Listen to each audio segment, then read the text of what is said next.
Hi friends, welcome to my channel. இன்னைக்கு முழு கோதுமை வச்சு ஒரு தோசை மாவு ரெசிபி தான் நம்ம பார்க்க போறோம். எப்படி பண்றதுன்னு பார்க்கலாம் வாங்க. அதுக்கு முன்னாடி நம்ம சேனலை இதான் நீங்க ஃபர்ஸ்ட் டைம் பாக்குறீங்க அப்படின்னா வீடியோ பிடிச்சிருந்தா உங்க ஃப்ரெண்ட்ஸ் அண்ட் ரிலேட்டிவ்க்கு ஷேர் பண்ணுங்க. மறக்காம நம்ம சேனலை சப்ஸ்கிரைப் பண்ணுங்க. இப்போ இந்த கப்புக்கு 2 கப்பு முழு கோதுமை எடுத்திருக்கிறேன். இது ரேஷன் கடை கோதுமை தான். இந்த மாதிரி 2 கப்பு கோதுமைக்கு 1 கப்பு இட்லி அரிசி எடுத்திருக்கிறேன். இட்லி அரிசி தான் வேணும்னு இல்லை, பச்சரிசி எடுத்துக்கலாம், இல்ல சாப்பாடு வைக்கிற அரிசி கூட எடுத்துக்கலாம். அரை கப்புக்கும் கம்மியா உளுந்து எடுத்திருக்கிறேன். உளுந்தோட அளவு கொஞ்சம் போதும், அதனாலதான் இந்த அளவுக்கு கம்மியா எடுத்திருக்கிறேன். இப்ப கொஞ்சமா வெந்தயத்தையும் போட்டு இதை ஒரு 7 மணி நேரத்துக்கிட்ட ஊற வச்சுக்கணும். ஏன்னா அப்படின்னா கோதுமை கொஞ்சம் சாஃப்ட் ஆகிற வரைக்கும் நம்ம ஊற வைக்கணும். இது ரேஷன் கடையில இருந்து வாங்குற கோதுமை தான், அதனால இதுல கொஞ்சம் குப்பை அதிகமா இருக்கு. நல்லா வாஷ் பண்ணி எடுத்துக்கணும்.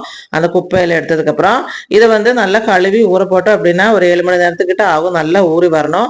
அப்பதான் மிக்சிலயா இருந்தாலும் கிரைண்டர்லயா இருந்தாலும் அரைப்படுறதுக்கு கொஞ்சம் ஈஸியா இருக்கும். இப்ப பாருங்க, நான் மத்தியானம் ஊற போட்டது நைட்டு தான் இதை அரைக்கிறேன்.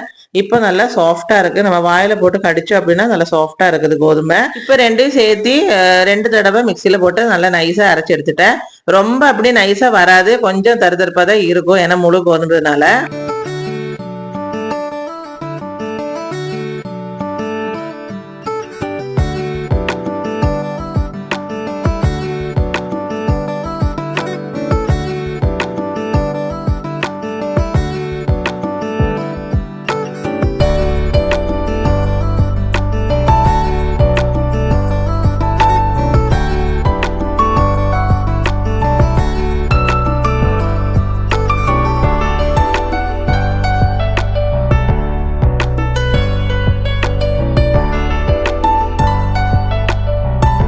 அரைச்சதுக்கு அப்புறம் இதை நல்லா கை வச்சு மிக்ஸ் பண்ணதுக்கு அப்புறம் எடுத்து வச்சிடலாம்.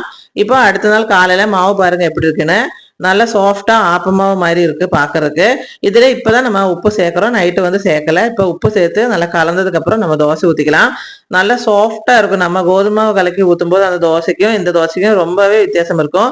தோசை அவ்வளவு கிறிஸ்பியா நல்லா சூப்பரா டேஸ்டா இருக்கும்.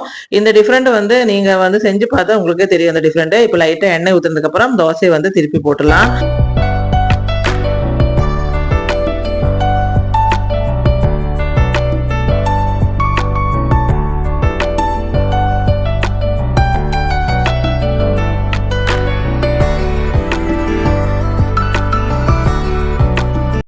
இது நம்ம சாதாரண கோதுமாவை கலக்கி ஊத்துற தோசை தான்.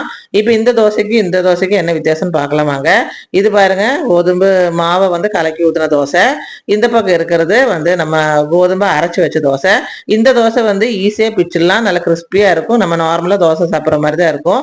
ஆனா இது கொஞ்சம் வலுவலுன்னு இருக்கும். சாப்பிடும்போது அங்க எங்க ஒட்டுற மாதிரி தான் இருக்கும். ஒரு தடவை நீங்க இந்த மாதிரி தோசை செஞ்சு பார்த்துட்டு எப்படி இருக்குங்கிறது மறக்காம கமெண்ட் பண்ணுங்க. தேங்க்யூ.